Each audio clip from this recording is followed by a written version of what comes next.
Welcome to the Jeremiah Show. Thank you, Jeremiah. Great to be here. Good to have you. That is my special guest today, Michael Dutton, executive producer for The Lost Kitchen in Freedom, Maine. If your postcard is picked in the Lost Kitchen lottery and you are one of the chosen few, you will gladly make a pilgrimage alongside fellow food worshipers who come from around the world to take a coveted seat at the cozy Lost Kitchen deep in the woods of Maine. And it is here you will likely meet Michael. Michael gets things done at the Lost Kitchen. With a big grin and a pioneer spirit, his passion and good spirits are admired by everyone who meets him. And we've watched him over the years build cozy cabins for the guests, rig beautiful outdoor lighting for special events, build raging fire pits for grilled steaks, the envy of men worldwide. He is calming and a solid presence for his wife, Chef Erin French, as she and her amazing staff create stunning menus and one of a kind environmental experiences. With love and an appreciation for her passion and vision, Michael is there to help make any idea she has a reality. He's always there behind the scenes. He's working on the shared vision that they have carefully cultivated together. Aaron and Michael have created a world they want to live in and a life millions do their best to emulate. They've generously shared their lives with us, and we are all better off because of the shared experience, whether in person, at the restaurant, or on screen. From their table to their barware, from their kitchen, home, and Aaron's cookbooks, recipes, and stationery, to the outdoors and the garden, it's all there. It's available in their store and accessible to elevate your life. But did you know, besides everything that we see him do on the Lost Kitchen series, that Michael's background is as a branding and a marketing expert, as a content producer early in his career? Broadway Video and VH1 offered him a proving ground where he often brought together iconic brands and content, including a breakthrough clip show format that is the foundation of many programs today. And in 2019, Michael was recognized by the Emmy Awards for innovation, and he won a Lumiere Award for social impact for his work with Van Jones on the Messy Truth VR experience. Michael has consistently been sought out as a strategic advisor to startups and early stage ventures. He is a co-founder of 6CC Media, a content strategy and production company. And of course, he also manages the media relations for Chef Erin French and her brand, The Lost Kitchen. Michael helped transform Erin's story into a compelling docu-follow series for the Magnolia Network. 3 seasons are now streaming on Max, and there's a bonus show that I just loved last year, Getting Lost with Erin French. It's also available on Max and Discovery Plus. As Erin has said of Michael, there is nothing that Michael can't do. Welcome, Michael. Thank you, Jeremiah. That is a very kind and humbling intro, so thank you. Well, I didn't do any of that. That's all your hard work. I know, but just throwing it back in my face, it's sort of unbelievable in many ways, but I appreciate it. Well, you know this because you lived it, but that was just a small portion of your resume, which is extremely inspirational. So, Michael, I don't know this. I couldn't find it anywhere. Where did you grow up? I grew up in Philadelphia, and Okay. first down in Phil. My parents were University of Pennsylvania people, and that's where I started. Yeah. And how long were you in Philadelphia? Because I know you've spent a lot of time in New York City as well, right? I did. So Philly is where I grew up, and then I went to school in Boston, and then I moved to New York for work, and all the time trying to find my path and find a direction. And I fell into the TV scene by way of Broadway video back in 2000 actually, Mhm. and that sort of set me on the path that I'm still on to this day. It's been an amazing ride. We said you were looking for your way, finding your way. Backing up a little bit, as a younger man, as a boy, what did you dream of becoming? Did you have a idea what you wanted to do? You know, that is a great question. Um, so I'm the son of academics. My father's a scientist, and so I always sort of had this, I got to go down that path, you know, push in me. Not that they were pushing me, but I just felt like that was my obligation on some level. Hmm. But on the other side of my brain, I like to play music and get out and perform and do that. So I kind of was conflicted to answer that question. But I did go to school and I was a biology major and I kind of had a neurobiology focus with an eye toward med school, but that didn't happen. And the minute I graduated from college, I set on the path of trying to try my hand at music, and that's what kind of opened me up to the whole media landscape. And it was from there that I kind of made the connections into the television world and kind of got my start. And being creative, I think, was the dream. Finding a way to make a living being creative was the dream. But I also make it a point to understand the not so creative side of the business of creativity. And so that's what's kind of motivated me throughout my career is to know how to do it all if I can. And typically, when they describe an artist or someone who's creative, it's one side of the brain, and the business and the numbers and all the organization, that's another side of the brain, right? And you're able to straddle between the two sides of Yeah, that I have thinking, that this, way of thinking. I think so. I try to, I look at my father and my mother, both of them. They both, my father, like I said, he's was an amazing scientist, had a lab at the University of Pennsylvania, kind of doing all sorts of groundbreaking research. But on the other side, he was also a phenomenal artist and still is a phenomenal artist. He's since retired from science. And so I kind of grew up in this environment. My mother is a pianist, but also has her, Hmm. PhD in psychology, and then went on to kind of run various businesses in Philly. So it was always that thing, this balance of analytical and empirical and creative and subjective. And that's what the people in my life, my role models, my parents and others kind of infused me with. So the upside of it is you kind of get after it all. You want to kind of know it all. You're constantly curious and striving to know.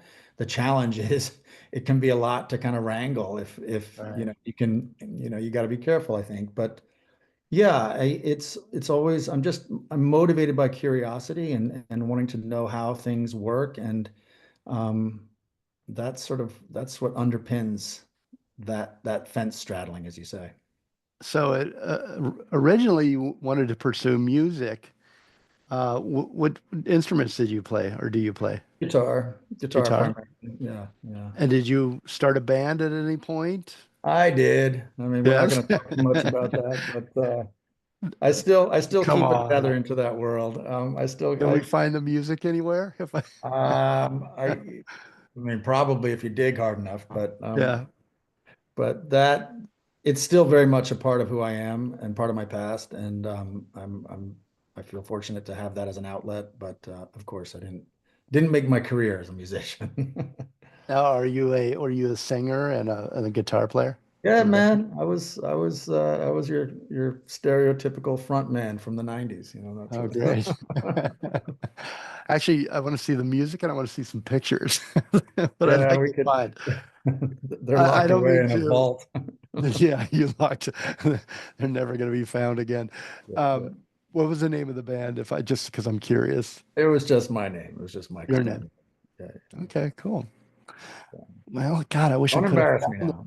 Well, I'd be proud of it. I'm sure you're really good. I imagine you're good at everything else. That you got that Midas touch. I would love to hear the music.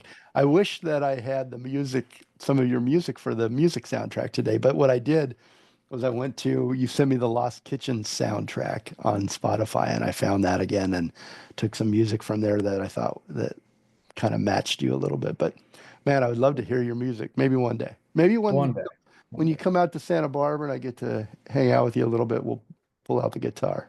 We'll figure something out. We'll figure Okay. something out. But I think the soundtrack from The Lost Kitchen is apt and correct. Hmm. That's the world that I've been, immersed in for the last, 10, 12 years now. And it's exactly who I am. So it's proper.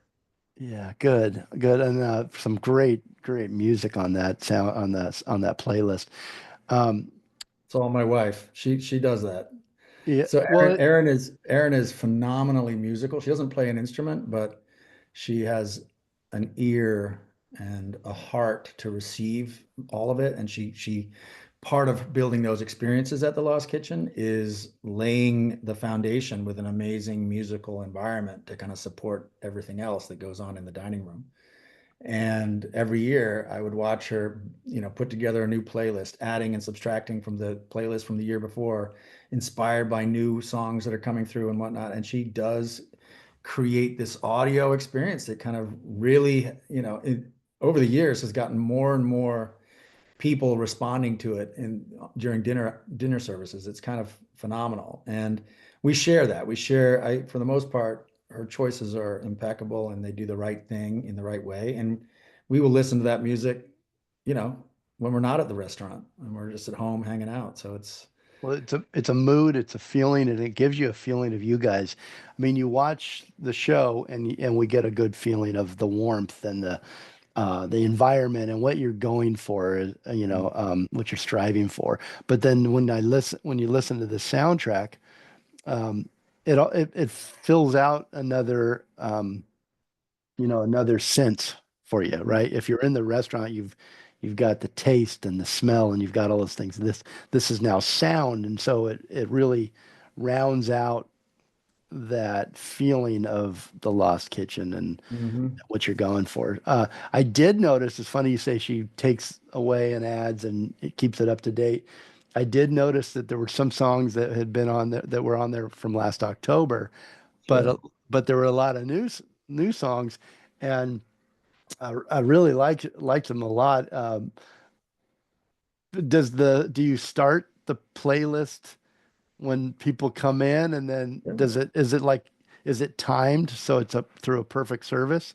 That's really a question for her. I don't get involved in it. She is so good at it and she knows Yeah. exactly the feeling that she wants to create. What she has gotten it, there's a chunk of it that gets played out during the early as people are arriving. There's a playlist for people in the wine shop, and there's like the primary dinner service once people are seated and getting their meals brought to them. It's definitely choreographed in a way, but it's very subtle and it's not a hard and fast thing. She's just strung together this selection of music that just I think you know makes people feel excited about learning something new, but also there's some familiarity and some old nostalgic stuff in there, and Yeah. and it just creates an environment. I tell people all the time on the TV side, when I came up at VH1 and whatnot, I believe that audio is sort of the king of the equation of a video experience. Because you're going to create feeling, you're going to stir emotion, you're going to connect people to the visuals through audio, and it kind of immerses you, right? And that you can pick three different songs for the same piece of video, and you're going to get three different experiences. Or, the idea that a piece of video that's maybe not high quality but has great audio with it, you might buy that before you buy a great piece of video and no audio or crappy audio.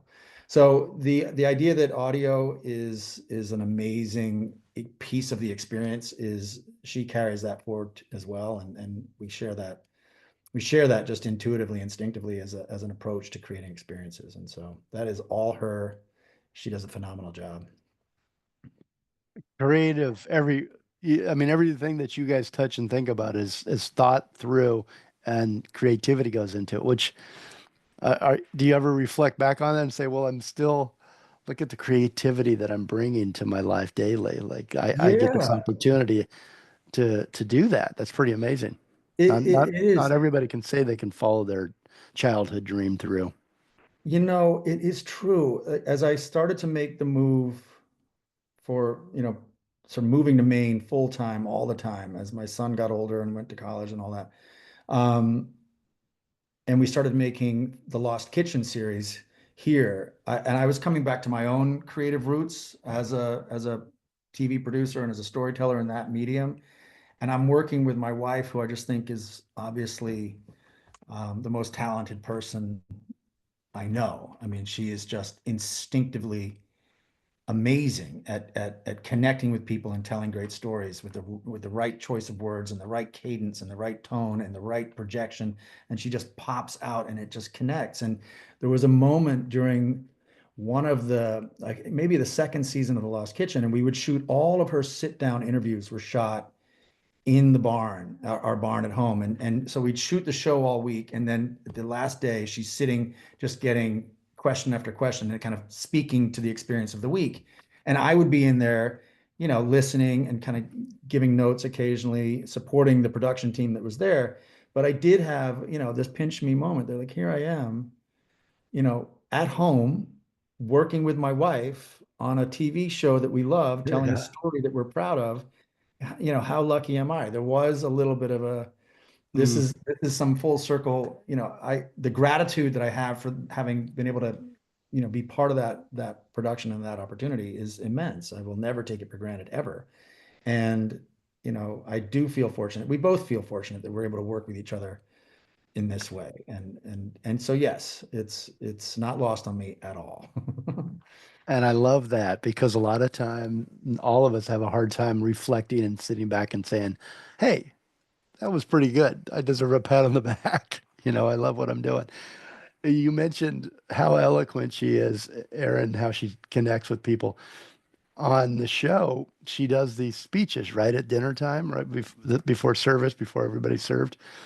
And I always think, wow, that's not rehearsed, I don't think. Maybe I'm wrong, but it feels like it comes from the heart. But Mhm. they're so good, those speeches, aren't they? They're phenomenal. So this is the thing. When we first got together, the Lost Kitchen here in Freedom had not yet opened. She was building out the space and um, had a notion of what she wanted to do. Didn't really expect it to become what it's become, but she took from her roots and the speeches that she gives out every night, basically walking people through the menu in the same way that a server might on a table side, but she's just addressing the room and putting herself there and kind of making it very personal, and because it is very personal to her. But when she started the supper club, and she probably told you this when you talked to her, she would put together a meal for a bunch of people that she'd have into her apartment, and she would go out into the dining room and sort of tell everybody what they were having. So it has evolved from that very sort of personal, connective moment where she gets to talk about where she got the food, why she planned the menu the way she did, and so on. And so it's not rehearsed, but she she's a perfectionist, so she's constantly striving to make it better, make it different, make it fresh, tweak, tweak, tweak.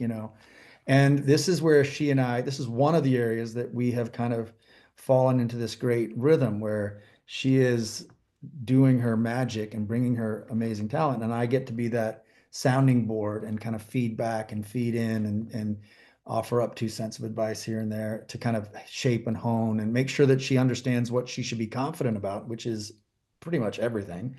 But when we all kind of ebb and flow in that kind of stuff. And so it's not rehearsed in the way it is, but what has happened, the more she's done it over the years, the more grounded and poised and focused and impactful she's become.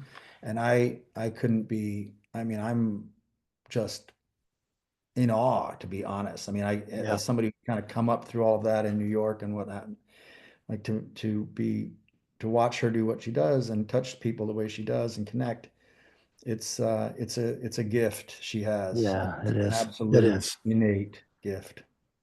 it comes instinctively to her because it means so much to her. It's real genuine. Um, if you guys are ever thinking about a new book or coming Mm, up with a book idea, I'd mm. love to read those speeches in a book. That's You know what? quotable. That's an Very idea, quotable. man. She is working on her third cookbook, which will be out in the fall of 2026. But maybe I'll float this past her, man. That's a great idea. I love it. I love those. I love those speeches. I'd love to read them again. Um, Without breaking, is it in film? I went to film school, so I should know this, but I might get it wrong. Is it the fourth wall that you don't Yeah, break, right? yeah. So without breaking that fourth wall with your production, I'd never thought about this before, but when you were talking about, are you always on crew, like on the film side of it, on the other side of it when you're shooting these episodes? Are you Um, there as a producer and Oh yeah, I the team. There's a really amazing production team. We work with Anchor Entertainment on both series, Lost Kitchen and Getting Lost, um, and they are phenomenal. But yes, I'm typically you're in the there? background, just listening and guiding. And this goes in part to if there's a challenging day, and Erin is, if we need to kind of find a rhythm, find a groove, and we have that shorthand and kind of can cut to. So I just add an assist element in the background, but the production team that's on set is phenomenal. Hmm. Um, but yeah, it's funny over the year, we've done 4 seasons of programming for Magnolia and Discovery Plus and HBO Max and all of that. And each season, each episode, you kind of get better and more familiar, better and more familiar, and more comfortable all in. And so yeah, and our just we got better at what we were doing, I think for her it certainly comes across. She's just a pro. Yeah. Well, you're both pros, and it sounds like I love you got a great team there. It's so beautifully shot, all the shows, all the episodes. So when I was taking this deep dive and like trying to find out everything I could about you, Michael, I saw that you speak French, I and don't hold on, don't not I? anymore. I I won't ask you, but I was wondering, is that Erin French or is it the uh, French language? That I mean, you I'd speak like to both. speak. I think I speak enough French these days that I can make my way around Paris and whatnot, but I am far, far from able to do it anymore. I took it in high school, did quite well, and it held on to it for a bit. But You got to use it all the time, don't you? you gotta use it. But yeah, that's funny. Yeah, sure. Am I getting more fluent in Erin French? Yes. A little more than the language, actually, huh? Yeah, So she keeps it we got to, interesting. yeah, I'm sure. We've got to take a break here, but I was thinking about all that you do. How do you stay so calm with all that's going on? I mean, you're wearing so many hats and you're everywhere, and um, it just seems like there's an overwhelming amount of work and process that you touch every day. How do you stay calm with so much going on? Is there a trick that you have that to keep it all Yeah. straight, like a personal? Sometimes I don't know. Sometimes I don't know how or why I do have so many hats on at the moment. But sure, life throws challenges at you, and you got to sort of rise. I find solace in where I am in my life, and what I'm my home here in Freedom, and being married to Erin, and just partnered up in every which way. There's a lot that it provides a foundation of confidence for me to feel I can get done what has to get done, and if need more than that. And I just I when I'm having a moment of doubt, I look inward and I remember to just trust myself. And I look at the path that I've walked, and the people I've met along the way, and the things that I've done, and things I've succeeded at, things that I've failed at, which is a lot more than what I've succeeded at. And I remember that I've survived. And so this too will happen. I'll get through it, or I'll get it done, or whatever it is. So some of it is coming at you, out of nowhere. Some of it is of your own doing. I try not to take on more than I can get done, but you know, it's I trust myself and I trust the people around me. I trust, you know, there's a lot I could speak to about this, about what is my home and you know, my marriage and being sort of having a partner like Erin. It gives you all the strength you need to get done what you got to get done. Mm. Well, that's beautiful. Okay. So let's take that break. And coming up after the break, how to brand a lost kitchen. Mm. We're going to talk about that. So, Mother's Day. Don't forget your mom. It's May 11th. How could you forget mom? Shop now for mom at the Lost Kitchen store. There are so many great items there. I don't know, Michael, if you know this, but we've been shopping at the Lost Kitchen store over the last few months. I've started a collection of knives uh, and a few other things that have really added to the kitchen. So again, this is a great place to shop for Mother's Day. Beautiful items. Um, do you do you and Aaron like choose? I imagine you choose every item that's in the store. Does it have, is it tested? Is it part of the Lost Kitchen in some way? Everything that you guys Um, offer? sure. I do not touch the curation of the shop. That is 100% Erin and the team that she has working with her on the retail side of things. She knows, you know, what she is, what works for her. She knows what she likes. She knows what looks good in her world. She has an aesthetic. She has a, you know, she definitely loves the perfect blend of form and function. And so, yeah, I just get to sort of watch that kind of materialize every season. You know, it's amazing. You know, where I do come in is just sort of making sure, you know, from a distance, sort of making sure that we're smart on the business end and that you know, we're set up to succeed. But we've got a great team, and she spearheads all of that. And I think it's pretty evident when you go to the website or when you come into the shop in Freedom, um, the type of vibe and energy and aesthetic that is true to her. So. Yeah. Yeah, I have nothing to do with that, man. It's like she does a phenomenal job. I've got plenty of things in my on my plate. Yeah, you don't need one more.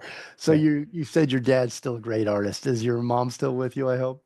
Oh yeah, mom's Okay. amazing. Are you My gonna buy parents, her something from the shop for I, Mother's Day? of course, and yes, and I'm very fortunate in that way, and I have a great advisor as well. So she, so mom gets well taken care of. That's for I bet she does. Well, good. Good for her. She deserves it. Get lost with us every Friday, delivered to your inbox. Lost Kitchen recipes, invites to special events, and stories from Erin. Sign up on findthelostkitchen.com and also go to findthelostkitchen.com and go to the shop and do some shopping. Mother's Get it Day, done. again, May 11th. Get it done. Yeah. Shop now for Mom at the Lost Kitchen store. We'll be right back with more Michael Dutton.